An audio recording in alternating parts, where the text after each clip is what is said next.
7h-10h sur Radio Courtoisie, suivez la ligne droite. Bonjour Arthur de Vatrigan. Bonjour Maud. Je vous écoute. Alors aujourd'hui on va parler pognon. Ah. Parce que le budget 2025 va être voté et ça va piquer beaucoup de vos poches. Alors on nous avait quand même prévenu parce que je vous rappelle 2017, 2022, ouais, Macron c'est le Mozart de la finance, tout ça. Bah ouais, il nous a joué de la flûte et là c'est le requiem quoi, mais pas celui de le sien, celui de la France. Parce qu'on peut parler d'augmentation de la dette publique, plus 44%, mais il n'y a pas qu'elle, comme l'a rappelé l'excellent Richard de Sèze dans une excellente chronique chez vous il y a quelques semaines, il y a aussi l'emploi. Rappelez-vous, on nous a dit oui, Macron a sauvé l'emploi, tout ça. Sauf que si on regarde de plus près, l'emploi il a augmenté, mais comme dans les 27 pays de l'UE, et encore dans la moyenne des 12 plus petits pays de l'UE. Donc l'impact du génie macronien, on repassera. Côté production, ça a baissé de 2,4%.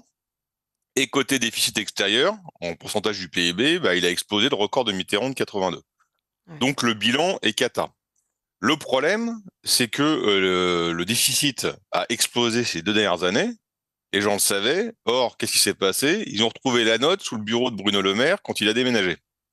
Donc ça veut dire que ça a été caché. Ça a été caché aux députés, ça a été caché au Sénat, ça a été caché à tout le monde, et surtout aux électeurs, et donc à ceux qui vont payer des impôts.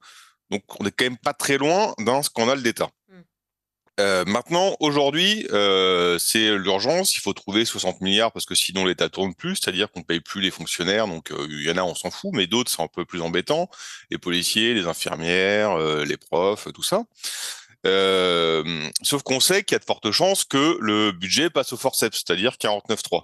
Donc quitte à forcer le passage, autant faire une refonte intégrale et structurelle plutôt qu'un peu de cosmétique où on file à bouffer un peu à la gauche, un peu à la droite, un peu au centre. De toute façon, des gens qui vont voter contre vous à la fin parce que eux, ils ont compris que d'ici 1 an, ils vont devoir se représenter devant les électeurs et donc devront être comptables de l'augmentation des impôts. Donc, de toute façon, ils vont voter contre. Alors, il y a le réel et il y a le symbolique. Le réel, c'est trouver les milliards tout de suite.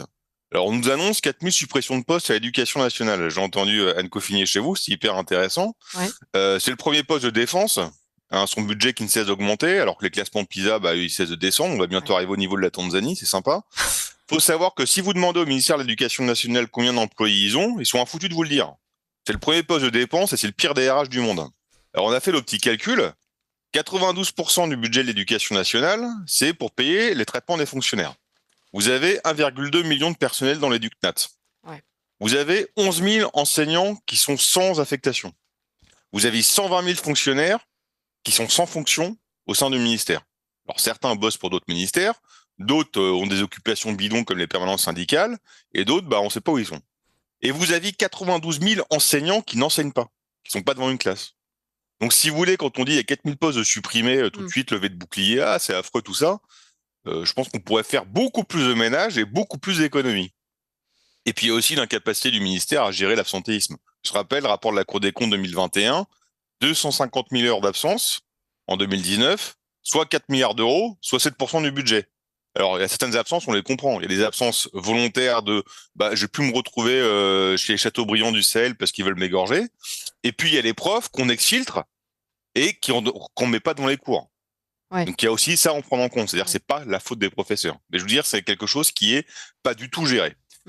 Quand c'est le premier budget de l'État, il y a peut-être des économies à faire. Après, il y a aussi là c'est relancé encore de plus belle, la guerre du public contre le privé. L'enseignement coûte plus cher de 30% dans le public que dans le privé. C'est-à-dire, si on fait une moyenne, c'est à peu près 30 milliards chaque année. Il y a 40% des Français qui veulent foutre leurs gamins dans le privé. On les comprend, ça fait 40% qui sont pas trop idiots. Mais en France, vous avez une loi tacite qui plafonne le nombre d'enfants à 20% dans le privé. Donc, les écoles privées sont violemment mises en cause parce qu'elles défendent pas suffisamment les nouvelles normes de la société, alors que les élites bien informées, eux, ils inscrivent leurs enfants précisément dans le privé, parce que c'est bien, mais avec les enfants, on joue pas, quoi. On fait l'idéologie en public, mais on va pas le faire subir à nos enfants. C'est rassurant. Ils ont ils ont encore un peu de cœur. Donc, si vous voulez faire des économies, ce serait peut-être temps de libéraliser l'école. Alors, ok, ils vont un peu moins maîtriser les valeurs de la République. Ils connaîtront pas les poèmes de Greta Thunberg et les 378 identités de genre, mais ils sauront peut-être apprendre à lire, compter, tout ça. Donc ensuite, on va passer à un autre ministère, ce qui n'est pas un ministère, c'est la haute fonction publique. Vous avez plus de 2 millions de fonctionnaires qui sont répartis entre les A+, et les A. Les A+, c'est très très haut, ils sont à peu près 120 000. Les A, c'est ceux qui sont un peu moins hauts, ils sont 2 millions. Alors, qu'est-ce qui s'est passé ces dernières années? On a fait appel à des cabinets de conseil, type McKinsey, pour faire leur boulot. Ça nous a coûté plusieurs milliards. Donc, on fait quoi? On paye le salaire des hautes fonctions publiques à plusieurs milliards et on doublonne avec les cabinets de conseil à plusieurs milliards. Donc, il y aura un peu de ménage à faire. Et ça, des exemples comme ça, mais il y en a plein. Donc ça, c'est pour le réel. Ensuite, pour le symbolique. Alors, c'est moins gros en volume d'argent, mais c'est aussi important, voire même plus, parce que le symbole, c'est ce qui permet le consentement à l'impôt. Ouais. Donc, comment voulez-vous que les Français, on leur dit, on va te faire les poches, c'est-à-dire qu'on va t'augmenter tes charges sur ton bas salaire, ta taxe d'électricité, ta taxe d'habitation qu'on a enlevée, on va la remettre, ta taxe sur le gaz, tout ça. Par contre, les assos qui subventionnent à 1 milliard, qui sont subventionnés à hauteur de 1 milliard par an, pour encombrer les tribunaux, pour empêcher les clandestins de rester sur notre sol, et les clandestins, par exemple, on a l'assassin de Dominique Bernard. Oui. L'AD, subventionné par l'État, a fait des recours pour empêcher que cette ordure s'en aille.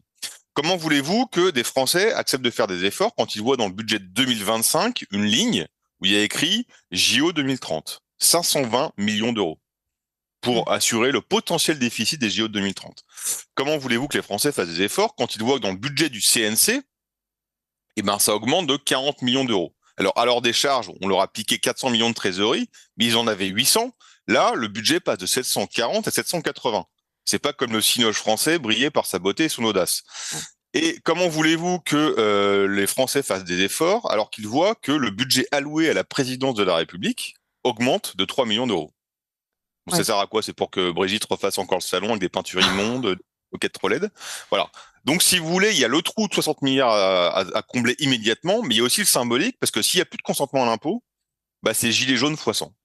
Écoutez, merci beaucoup Arthur de Vatrigan pour ce point. On en reparlera certainement la semaine prochaine, puisque effectivement les débats sur le budget commencent aujourd'hui. Et ouais.